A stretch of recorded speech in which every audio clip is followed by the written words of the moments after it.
Hi, this is Brian Kim. I want to share with you episode number 16 in the Surgical Instrument Review Series, and we'll be highlighting the Diamatrix Economy 60-degree angled paracentesis diamond blade.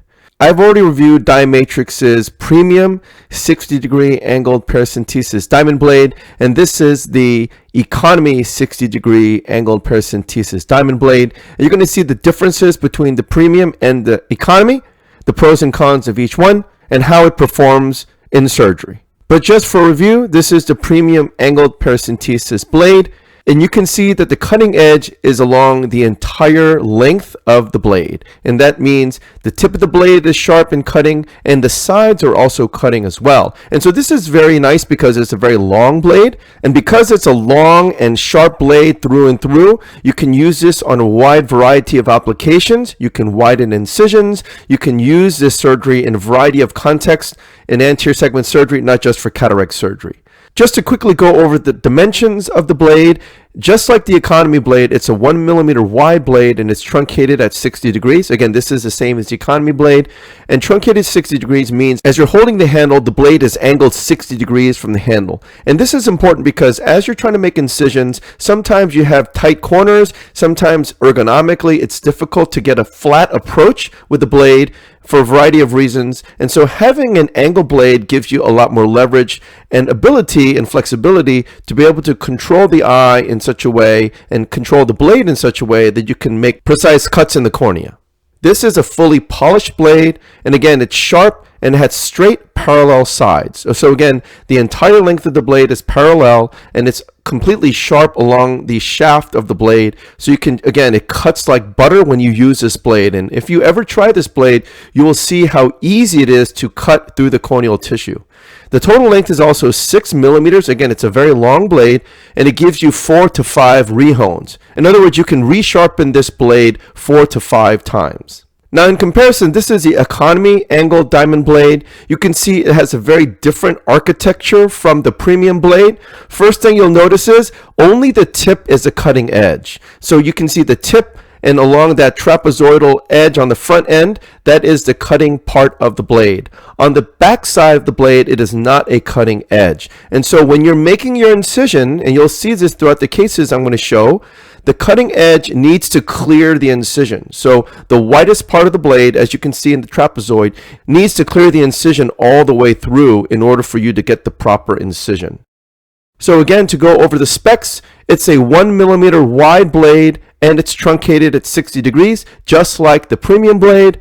But the differences are here. It has a rough laser burn sides, which means the edges of the blade are dull and they're tapered instead of being parallel. Again, the front end, the trapezoidal end on the front end is cutting, but the back end is dull and tapered and it does not cut. And there's pros and cons to both of the qualities of this blade, and we'll go over that in more detail. Again, the total length is 4 millimeters, which is much shorter, and it allows you for 3 rehones. In other words, you can sharpen it 3 times as opposed to the premium blade, which is 6 millimeters long, and you can resharpen it 4 to 5 times.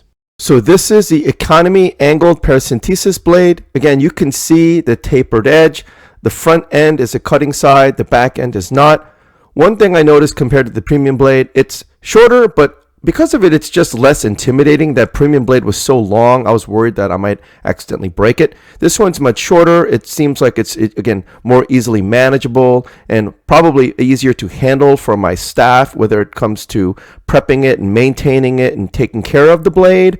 As you can see, as I make my incision, there's a lot more resistance as I'm cutting through the tissue. Again, with the premium blade, it cuts like butter, but with this one, it requires a little bit more effort, and there's certainly more resistance. So that's the first thing I noticed. And again, you have to clear the widest part of the blade, which is, again, the part of that trapezoid configuration that I mentioned earlier. And so again, much more resistance as I had to push through the tissue, but because it has that 60-degree angle, I was able to get a nice approach, staying parallel to iris plane, and I got a nice rectangular configuration with the incision.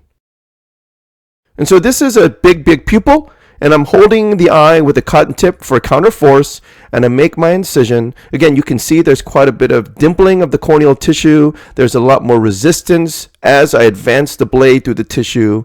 And as you can see here, I have a nice rectangular configuration to my incision, and this is exactly what I like. This, in my opinion, ensures that I'm going to have a self-sealing incision. When you have a rectangular configuration like this, where it's longer than wider, you're almost guaranteed to have a self-sealing incision. In my experience, I've never had a leaky incision as long as I have an architecture to my incision, just like I just described. And so this is a trypan blue case, just to illustrate again the architecture of the incision. Again, I'm controlling the eye with a cotton tip with counterforce. I make my incision. Again, there's a lot more resistance as I'm cutting through the corneal tissue with this blade. And you can see that sudden loss of resistance when I'm able to clear the widest part of that blade. Again, because it's a tapered blade. And so you see now the trypan blue is highlighting the architecture of the incision. Again, it's that rectangular incision. Again, it's longer than it is wider. And because of that, this is essentially a self-sealing incision. This is the next case. This patient has a stiff eye. In other words, the patient's resisting my manipulation, but I'm using the cotton tip to control the eye. And because the blade is angled, I don't have to turn the eye with extreme force. Because the blade is angled, I can just lay it like I want to, and it's parallel to iris plane, and I get a really nice low approach and get that rectangular configuration to my incision, despite the patient having a stiff eye that resists my manipulation. So again, this will be a self-sealing incision as a result. Again, very nice cutting of the blade. And you know, even though it doesn't cut like butter, the way I think of it is, think of it like a metal blade. You know, there's some resistance when you use a metal blade, but that resistance is not necessarily bad because it gives you a lot more control when you're cutting and making your incision. So this is a hydrous microstent surgery. And you can see I'm able to make my incision for the hydrous microstent with this same blade. I didn't have to use the long blade. I was able to do it with this smaller tapered blade. I'm able to make the incision exactly the way I want to. I'm able to get a self-sealing incision. Again, I was able to make the incision for the hydrous microstent as well. So having that resistance is not necessarily a bad thing. I'm going to tell you there was a case where I had a patient and I was using a blade, a diamond blade that had cutting edges, and the patient suddenly moved and it widened the incision dramatically, and it was essentially like a corneal laceration. And so when you have a non-side cutting blade like this, you don't really have that worry. In this next case, this patient has a strong Bell's reflex. This is the right eye. You can see the patient is moving the eye wildly here. I'm trying to talk to the patient and have them just not move the eye. But anytime I touch the patient's eye, the patient moves and reacts.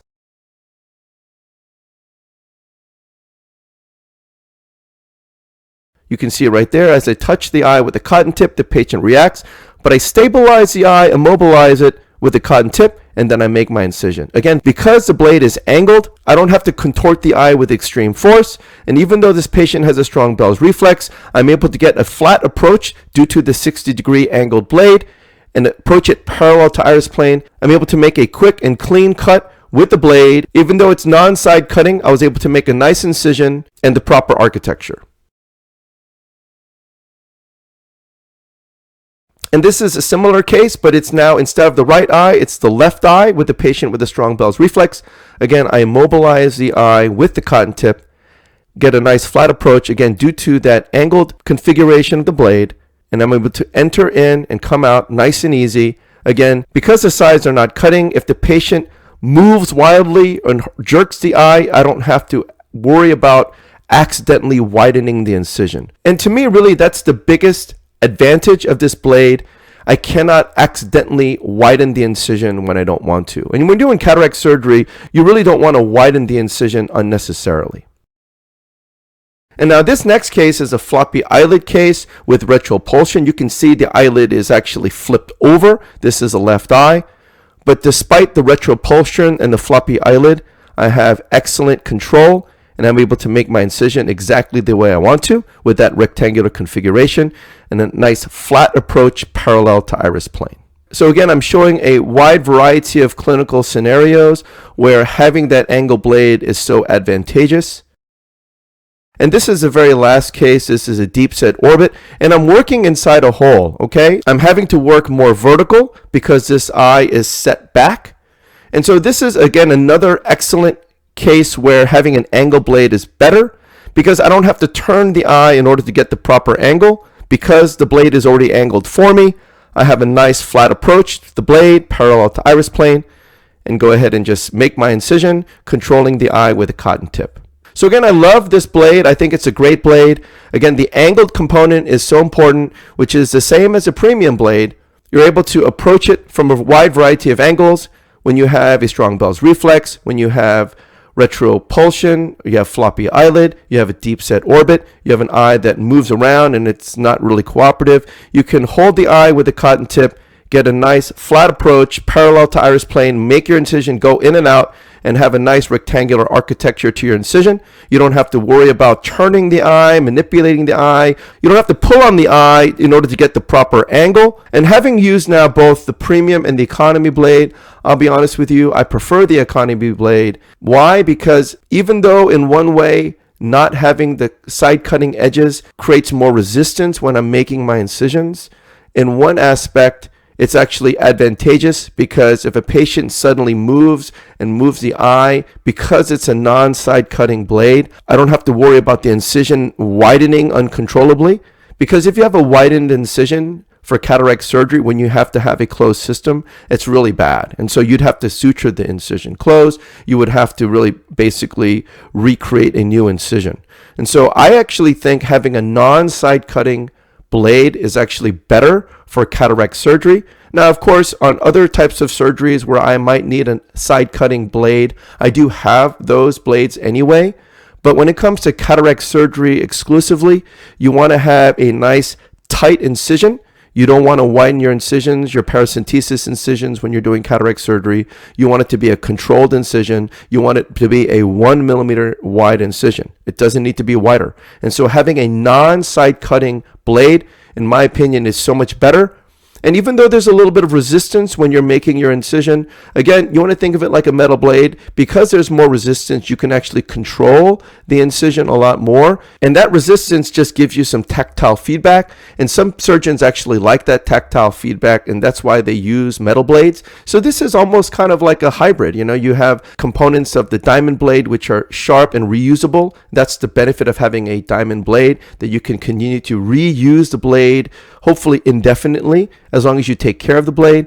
But you also, in this case, have the benefits of it not being side cutting, which gives you a lot more control. And so this is the Economy 60-degree angled paracentesis diamond blade by Diamatrix.